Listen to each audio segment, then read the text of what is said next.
Back at Valley Stadium, Paul Yeager alongside Dave Marcoulier here as we get you ready for kickoff. It's Dowling 38, Thomas Jefferson nothing.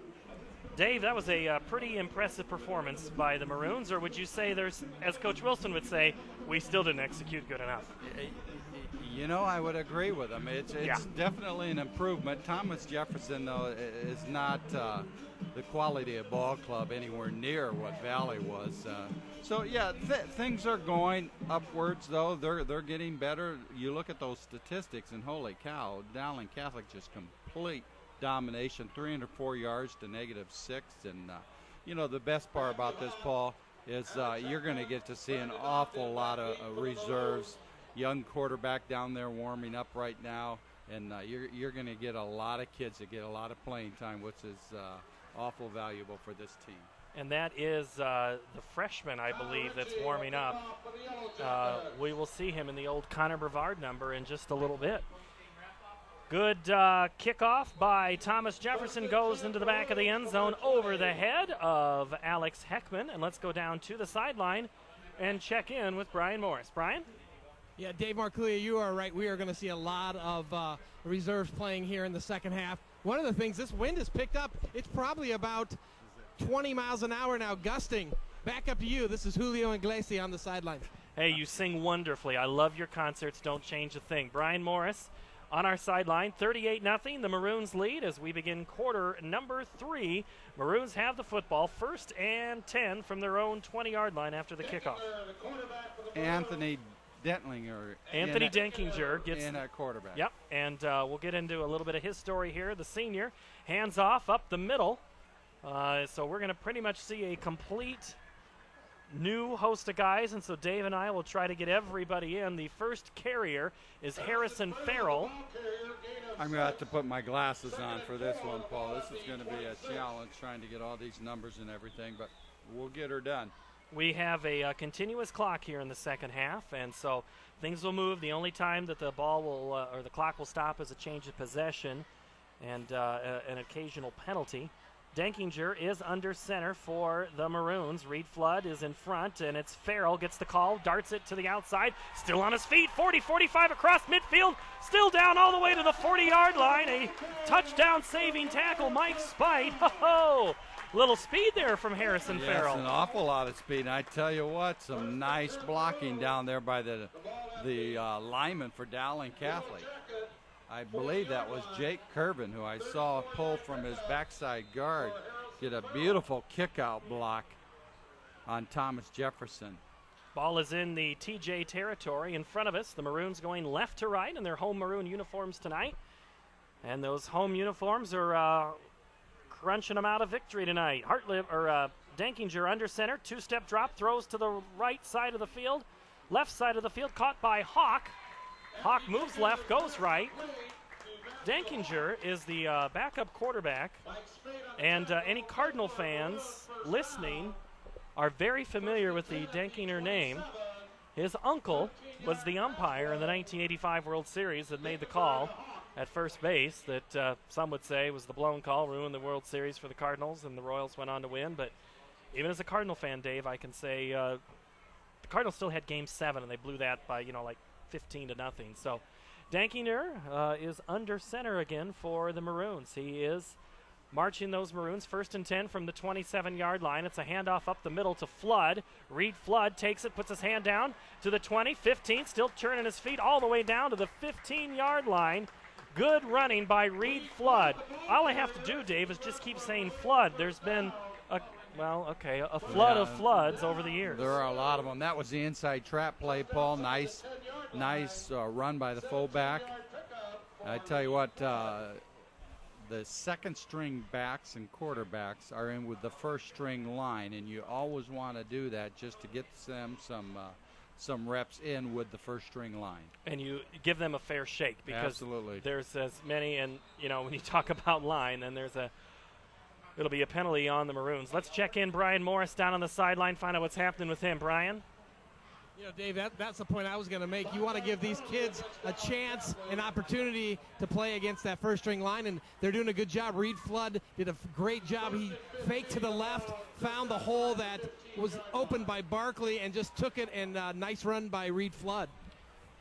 1st and 15, ball at the 15. It's a 1st and goal situation. Actually, they can get a first down. It's Reed Flood again up the middle.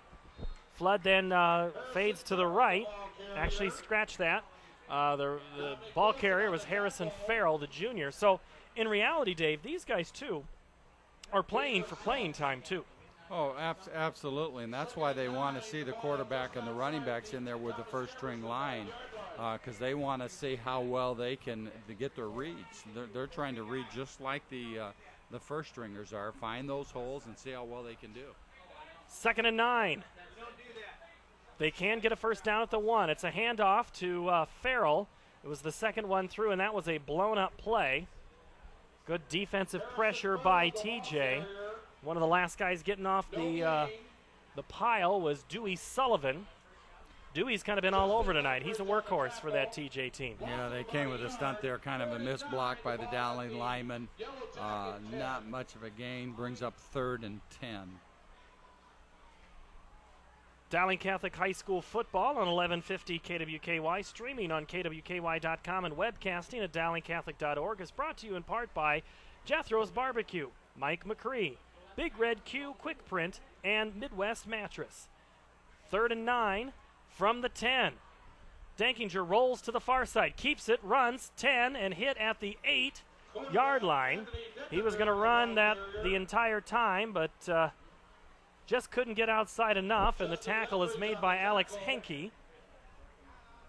Yeah, he wanted to turn that upfield, couldn't quite turn it up, had to stretch it out. And one thing Thomas Jefferson does have is they have some speed in that secondary, and it's hard for Dowling Catholic to get outside because of that speed. Dowling's success has mostly been up the middle. 38-0, but the first item of business is a 4th and 6. Maroons need to get to the 1. They're going to go for it. Dankinger under center. Looks to throw the football across the middle. It's intended for Hawk. Caught by Hawk in the end zone. It was a tie up there. Matthew Hawk, the score, on 4th and 6, gets a 7-yard touchdown, and the Maroons open up a 44-0 lead. I tell you, Dankinger did not have much room to put that ball in. It was just a beautifully thrown football. Nice route by Hawk.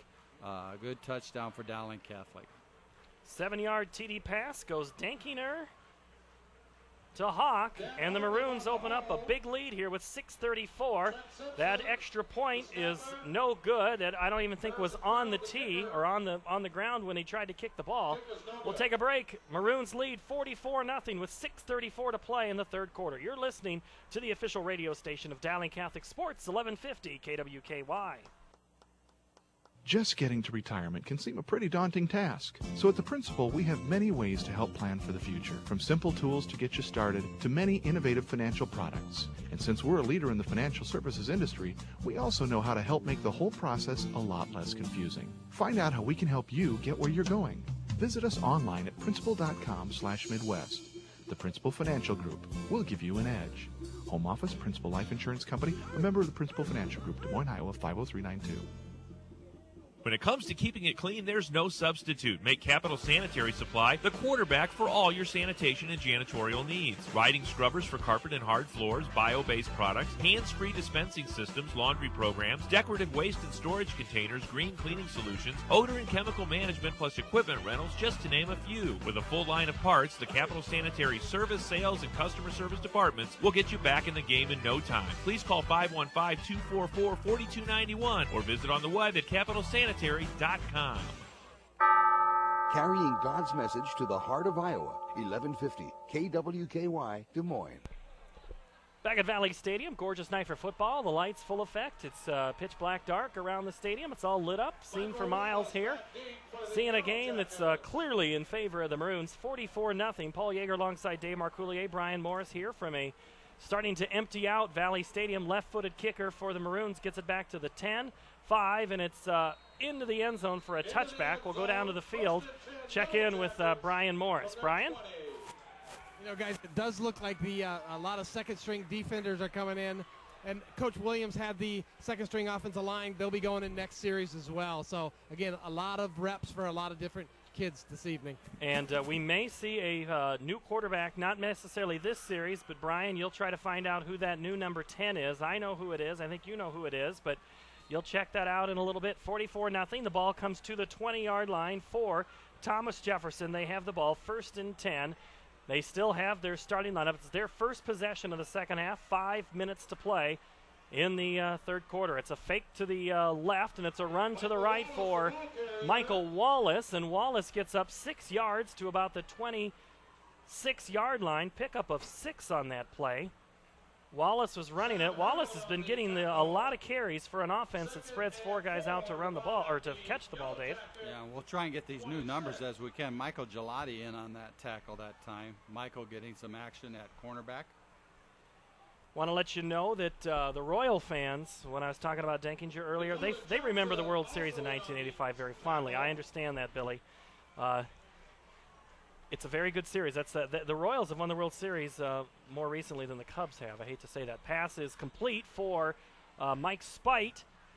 He catches it at the 29-yard line. It'll be a 1 yard shy. It'll be 3rd and 1 for the Yellow Jackets here as the Maroons shuffle some new players in and out as the clock continues to roll, now under 5 minutes. And again, this is a great opportunity for these second-string players to show exactly what they can do, and who knows, they may do something that will catch the attention of one of the coaches and get them some more playing time as the season develops. I think Coach Wilson would tell you his starting lineup is anything but set. It's going to be Wilson running the football from the shotgun, runs to the near side. He has the first down, will move the chains, and his tackle is made by Avery Mason. Mason playing with the second team. Mason saw a lot of action in that first game of the season in the starting lineup, but he's now playing up with the second team. Yeah, Avery Mason, nice job coming up and making that tackle along with Zach Powers. The ball was at the 29, now it's at the 34, means it's a 5-yard pickup for the Yellow Jackets, who have the ball 1st and 10 from the 34, trailing 44-0. The Maroons send 4 men on the front. Here comes that pressure with the pass. Wilson throws. It's caught at the 40-yard line, up to the 45. Gelati, I believe. Yep, Gelati makes the tackle. The catch was made by Connor Ritchie. I think that's Connor's first catch of the night. Michael giving a lot of cushion on the top side. Receiver pretty wide open there. Michael did do a nice job coming up and making the tackle. Brings up another first down for Thomas Jefferson. Just got a note from Mark Amadeo, the Prairie City Monroe Knoxville game. The Mustangs lead 35-14 in the fourth quarter. That'd be a nice win for the Mustangs, and Mark Son, who's getting a chance to play, and 2 former Dowling coaches there. Wilson's going to throw the home run ball across the middle, and the only one who can get to it is the Dowling defender. The Dowling defender is Alex Williamson, the senior defensive back, 5'11", 160 pounds. It'll be now 2nd down and 10. Anyone who wanted a definition of a Hail Mary pass, we just saw it. He just kind of wound up and threw the ball downfield and hoped. Incomplete pass makes it 2nd and 10, 2:33 to play here as we come up on 9:30 on KWKY Des Moines. Handoff goes to White. White is wrestled down at the 50. Nice run by him. That tackle, I believe, was Joey Hyrigs. Joey, really nice tackle on that one. 270 pounds running him down. Joey did a great job holding on and making the tackle. Ball's on the 50-yard line, 3rd and 5. Ball at midfield where the V for Valley sits. That's unfortunate, but that's okay. Well, TJ thinks like it's a home game because it's the same color scheme, that black and orange. Handoff is going to be blown up in the backfield. Nice play that time by the Maroons. Coming on the stunt or sniffing it out was Dalton Barnabo. And Gustafson had nowhere to go on that. Now, Barnabo, I think, was at the left defensive tackle on that play. Came through, and obviously no one blocked him. What a nice play by Dalton.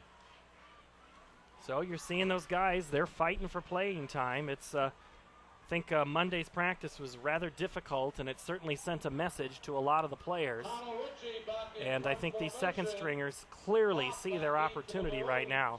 4th and 10. TJ's going to try to punt the football, but it's a fake. It's not even Wilson running it. And it's going to be ever so close to the first down. It is Wilson, and he did get it.